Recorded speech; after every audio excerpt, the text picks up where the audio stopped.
the last 3 days in Bolivia, the average altitude was a shade over 3,500 meters. The Bolivian heights were expected by all and feared by some, and the podium ceremony in Uni did not mark the end of the suffering.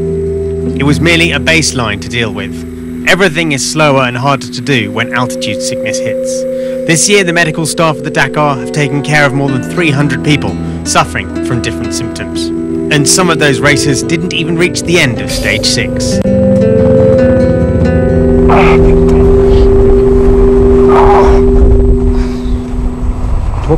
You understand why I was staying on the bike? Tu seras mieux un peu dans l'ambulance. Tu serais mieux, vous allez voir. Là, on est vraiment trop bas. Allez, hop. Allez, voilà. Tac. Are you going to fix that on my bike as well? I'm going to take your blood pressure and check how you're feeling, okay? We can't tell him to stop right away. We'll try to be careful. Well, okay. It's really not reasonable to continue like this. When you arrived, your face was really blue, very blue, and it means you missed a lot of oxygen. It's really too dangerous, and you'll be all by yourself. And we're a long way from the bivouac.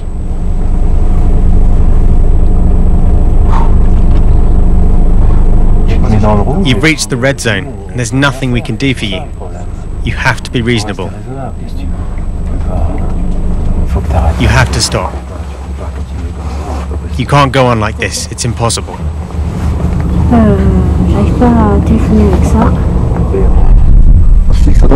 You give yourself a lot of goals to come here. And when you're there, the only one is to finish. You don't care about the classification. If you want to finish the Dakar. I don't feel any anger. That's a part of dream. I even had pleasure and pain. You have to accept it, be reasonable. Doing the Dakar is not reasonable.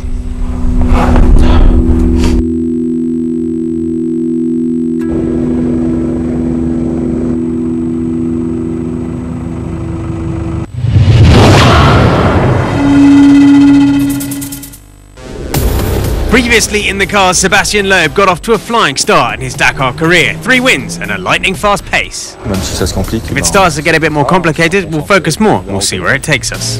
When things seem too good to be true, they usually are. Loeb suffered his first serious setback on stage 6. And one man took advantage. Stefan Petterhansel is now leading the cars, but by only 27 seconds from Sainz. We've been very consistent, we're now leading. We're a little bit slower than Carlos and Seb in terms of pure speed. Nasser Al-Attiyah is still best of the rest in his Mini. Is he worried as his winning chances start to slip through his fingers? It's not easy this year to win any stage, but our plan to win Dakar. The priority now is to make it to the rest day in Salta. After a great start and a win on the prologue, Bernard ten Brink's Dakar came to a sudden and unexpected halt on the loop around Uyuni. The reason? A burning hot, punctured tyre that then set the Toyota Hilux into flame. Sad moments for the Dutchman, who was 8th overall before his Dakar ended. It was a mission impossible. The car was with 5 minutes completely gone. Shit to end this Dakar like this. Several hours later, Robbie Gordon made it very late to the bivouac. Things really aren't going the Americans' way on this Dakar. He ran out of gas 90 k's from the finish. Well, one thing we did is we just saved a lot of parts. I can't believe we did that to ourselves. You know, there's sometimes you get beat by the competition, but most of the time you beat yourself. So to stage 7 and a final festive farewell to Bolivia for the car drivers, ready to battle it out again.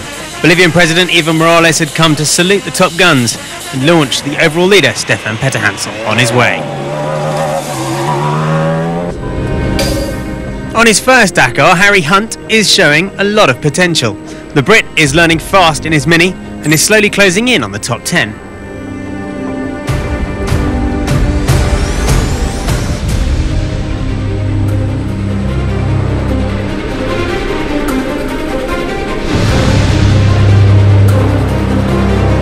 After his great third spot yesterday, today was a lot tougher for Yazid Al-Raji. The Saudi in his Hilux had to settle for 8th spot, losing 6 minutes to the best. It wasn't the best day for his teammate Leroy Poulter either. Only 9th, the South African only just manages to keep his 7th spot overall.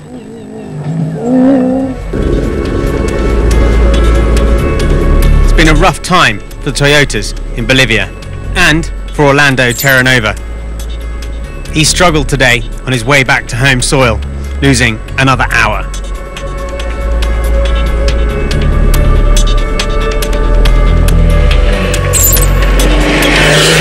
Mikko Hirvonen still had no major concerns so far, and the Finn equalled his best performance on the Dakar, finishing 5th on the stage, the same position he now is in the overall. Giniel de Villiers will be happy to leave the high altitudes of Bolivia. Despite pushing as hard as he could, as always, the South African couldn't do better than 7th, losing 5 minutes.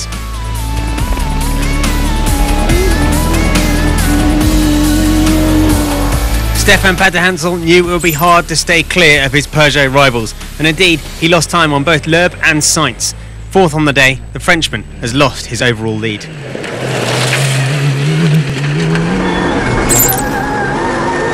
If it hadn't been for the Peugeot, Nasser Al-Attiyah would be enjoying an almost perfect Dakar. The title holder managed another great special, even managing to beat Petterhansel, but he remains 4th.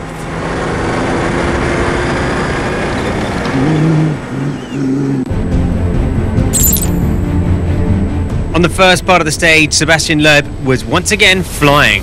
After 230 kilometres, the WRC legend had gained over 2 minutes on Sainz and 3 on Petterhansel.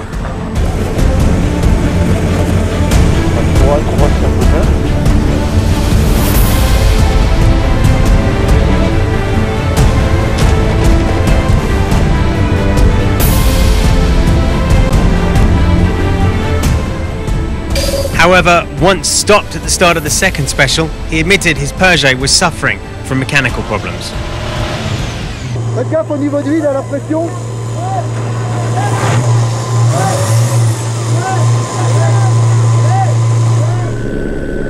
Tough times, but his Peugeot was eventually able to carry on.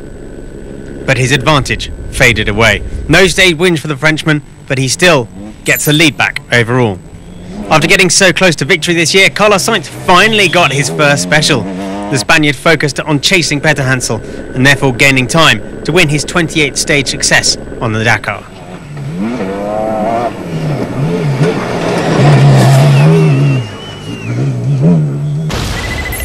So Carlos Sainz finally becomes the third of the Peugeot drivers to win a stage.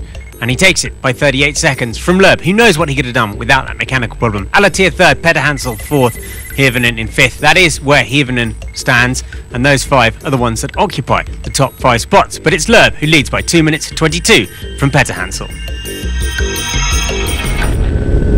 It was a sad day on the Dakar though. An accident occurred at kilometre 82 of the day special in Bolivian territory when the car of Lionel Baud hit a 63-year-old man who was isolated on the racetrack. Arriving on site, the medical service of the organisation unfortunately could only declare the death of the injured person.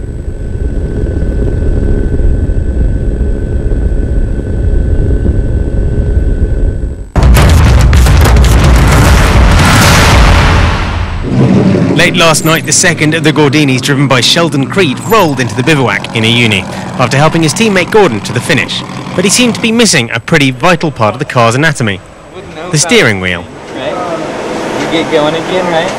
To fix that problem, we just ran it all the way back. We ran 150 kilometers with vice grips as our steering wheel. Hardly factory kit, but it does the job. If trying to do the Dakar with a 200-kilometer range before recharging wasn't enough, there was another twist in the Acciona story last night in Uyuni. A little problem. Without steering, we couldn't go to the right, and we could barely go to the left. So we had to use our hands, like this.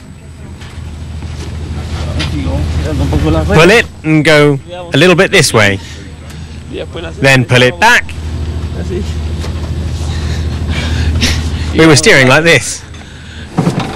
Freewheeling last night, but today they're back on track. Yesterday the Peugeot team had a very important guest, the CEO of Peugeot, Maxime Picat.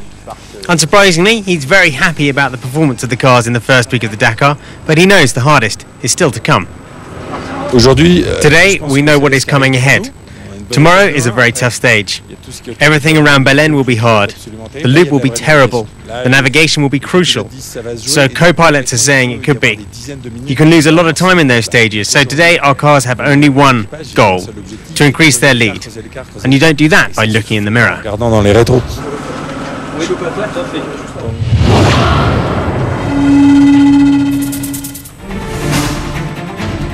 In the truck today, it was the driver who sits 8th overall, Ton van Genuten, who set the best time at the end of stage 1 in his Iveco.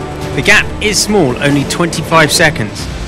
But he'll try and maintain that all day long as the trucks head into the second part of the special. Second on part 1 was Argentinian Federico Villagra. If he can keep his 6-minute advantage on Stacey, he should be the leader of the Dakar again tonight.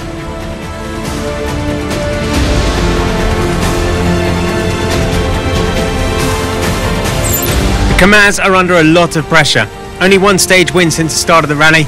Irat Mardiyev was third today.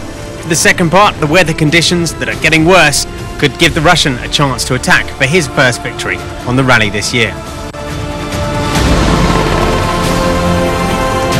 He's been very consistent, and Gerard de Roy was once again fighting in the top 5. He's working with his teammate Villagra, clearly, and it seems that de Roy sees an opportunity for the Ivacos to have a great team result on this, the 2016 Dakar.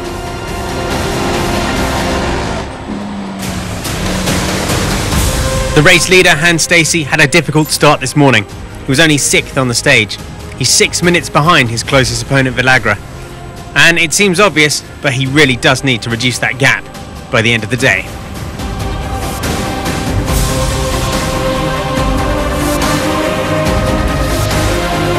There was, however, a disastrous day for the Tatra of Martin Colomy.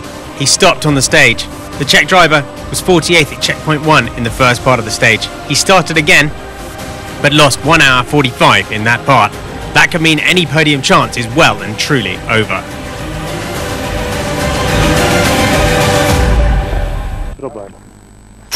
Here in Bolivia, stuck in my tent because there's a giant sandstorm going on outside. See the tent's moving around like crazy, and there's sand coming in my tent everywhere. It's in my teeth and it's in my sleeping bag. It's everywhere. So it's gonna be a good night. We're here in Uyuni for my Dakar with the local guy from a special stage, Fabrizio from Bolivia. He's a superstar here. Everybody's calling him.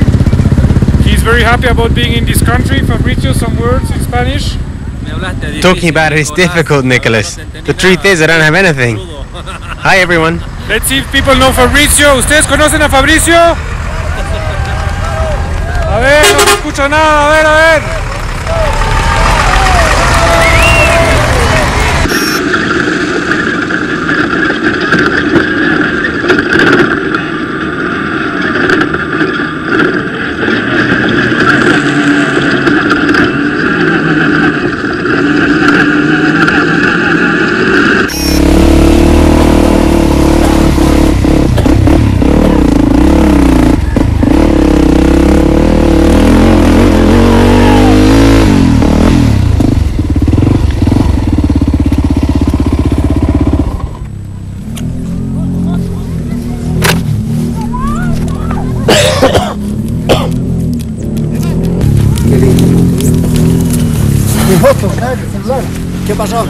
Does anyone have any tape? Yeah, tape. Okay. Okay, good luck, man. Thank you. Gracias. Meta, meta, vamos. Paso, paso, paso, paso.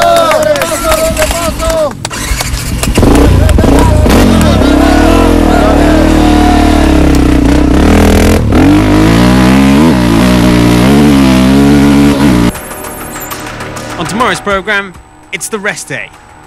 But that's our chance to bring you the latest news from the bivouac as the racers try desperately to regroup after a hectic and demanding first week of the rally. The rest day in Salta may be halfway, but the race is just getting interesting.